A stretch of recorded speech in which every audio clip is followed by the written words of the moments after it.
Hey everybody, thanks for dropping by. I want to say two things before I get started. One, there will be major spoilers for Doki Doki Literature Club in this video. If you haven't played it and you don't want any spoilers, click away now, come back later. I'm going to be talking about almost every major event that happens in the game all the way through to the end. The other thing is I'm going to be talking about some relationships that I've had in the past. I'm going to be talking about my motives and how I saw women. I'm going to be talking about pornography, being exposed to that at a very young age, and how that, I think, affected the way that I saw women in general and how I treated them. I'm doing this because hopefully it will be maybe helpful or insightful to you in some way, whatever your story is, male or female. So, all that being said, here's my story.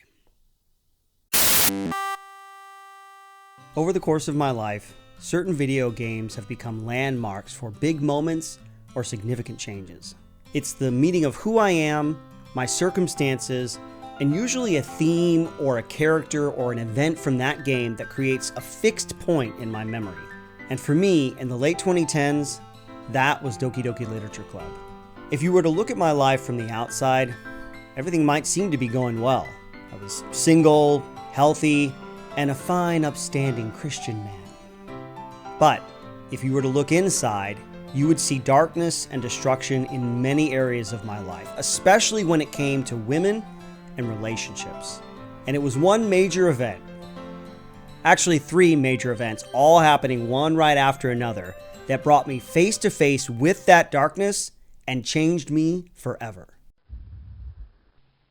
Doki Doki Literature Club is everything I love about anime chicks.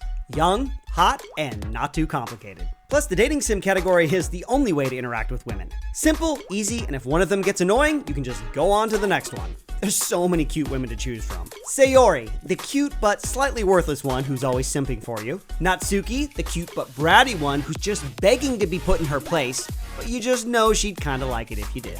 Yuri, my personal favorite for obvious reasons, who's also kind of shy and mysterious, which just makes me want to dig into her character even more. And of course, Monika, the alpha of the group, hot, unattainable, and just generally kind of there for some meta guidance in case you forget to, how to choose words on a screen. All in all, I'm looking forward to some lighthearted fun with none of the annoying complications that come with dating real women, because I've had enough of that. In the 2010s, I met a girl named Tiffany. We were in the same theater company at the time and had acted in a few scenes together. She was super cute and had a sort of alluring melancholy to her. As I got to know her, I found out she and her boyfriend at the time were not getting along that well. I felt bad for her, so I offered to help her find a place of her own. I helped her move into a small studio apartment in the back of my apartment complex. We started sleeping together right away. Not long after we got physical, I came to realize her alluring melancholy was part of some deeper emotional issues stemming from past trauma. I didn't know how to handle this, so I did the easiest thing I could think of. I stayed in the relationship so I could keep having sex with her, and found increasingly inventive ways to avoid her when she was feeling extra emotional.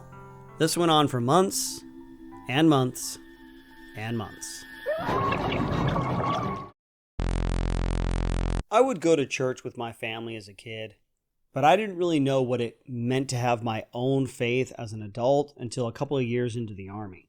After I got to my post in Washington State, I found a church where the head pastor was very passionate in preaching to men specifically. He spoke very strongly about manhood and biblical masculinity, and this was really inspiring to me. I wanted to be like that. I wanted to be a man. I wanted to treat women with respect. I didn't want to sexualize them anymore in my mind because God had very specific parameters for moral sexuality, and anything outside of that was destructive, not just to the relationship, but to society in general. When I was discharged from the Army and moved to Southern California, I determined that I was going to live as an honorable man and that I was going to be an example for others to follow in how to treat women properly and lift them up in society. But I didn't realize what it actually meant to live that way and what was really controlling my mind and my motives when it came to women. Yuri is so hot.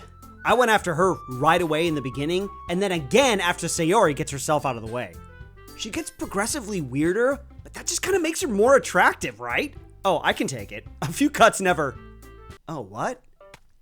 Oh, what? What the hell is this? Oh, come on. Now I can't do anything? Oh, this is taking forever. Finally. Natsuki threw up. Wait, what? What is all this? I can't leave? All right, fine. Oh my god, even after I turn the game off and then come back, Monika's still there. What the hell is this? In the 2010s, I met a girl named Leah. We met in an acting class, and she was hilarious. She was so silly and so cute. We started sleeping together right away. Unfortunately, one of the most alluring things about her was that she was already living with her boyfriend. But if I'm being honest, that just made it more exciting. The fact that we had to sneak around, the fact that it was so wrong what we were doing. At the time, all I really cared about was how she made me feel, how it felt to be with her. I don't think I fully realized at the time just how permeated my mind was with sexual imagery. I mean, I had it flowing through my mind all day, constantly, unless I was actively engaged in some other activity. And if I had to point to an origin for this, it would have to be back when I was a kid. I mean, like 7 or 8 years old when I saw my first magazine, back when magazines were a thing. And ever since that time, all the way through my adolescence and young adult life, whenever and wherever I could get it, I sought it out. I mean, definitely addicted is a good way to describe it. And once the internet got started, forget it, man. Today, I mean, if you struggle with something like this, I feel for you, because the internet is, in certain subsets of the internet, it's a cesspool, man. It's crazy the kind of depraved images you can seek out there and how just readily available they are. Undoubtedly, this influenced the way that I saw women, the motive for wanting to engage in relationships in the first place. Even if I, on the surface, denied it, even if I said that I was a Christian man, and that I had honorable intentions, and that I wanted to do right by women in general, this was deeply rooted from a very young age, no matter what I might have said to the contrary. Oh, I can't believe this! No matter what I do, Monika won't let me go. She just keeps rambling on about some random crap and talking about how much she loves me. The whole game, it was her manipulating the other characters just so she could get to me. She's obsessed. She's a psycho. And she won't let me go! Oh, she's so selfish. Everything she's ever done has been for her, so she can get what she wants. Okay, I had to look it up. You can erase her character, so let's do that.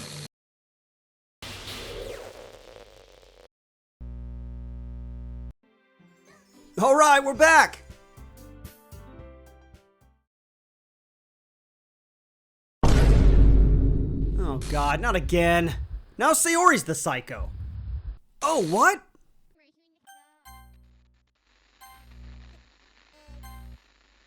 Oh, damn, Monika saves me after all that? Oh, that's the end? That's so dumb. What was even the point of all that?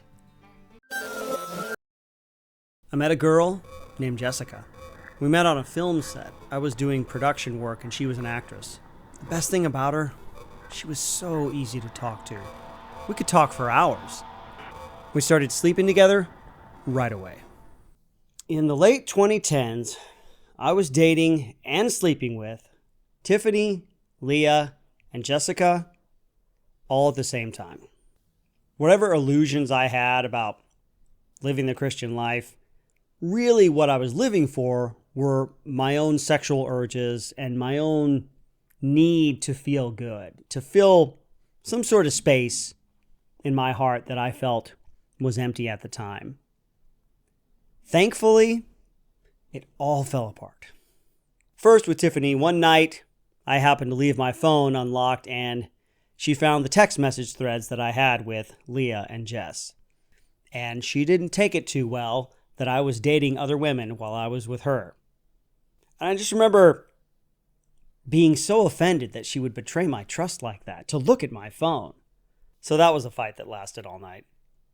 Then Leah, thankfully, had her own internal compass finally click on, and she decided that she needed to go back to her boyfriend, confess everything, and try to patch things up. And I really commend her for that. But at the time, I was just really sad because I didn't want to lose her physical affection.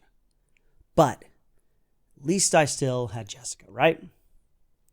Believe it or not, the very next day after Leah left, Jessica called me up and broke things off. I was so distraught. I was so messed up. This is how pathetic I was. In the midst of the phone call where she's trying to break up with me, I try to witness to her about Jesus Christ and invite her to church. She declined. One right after another, each of these relationships ended. And then something happened that had never happened to me before.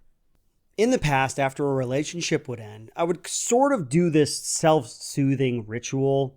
I'd make myself feel better with a good meal or time with friends or video games, and I would just sort of drown it out until it went away, and then I'd just move on with my life.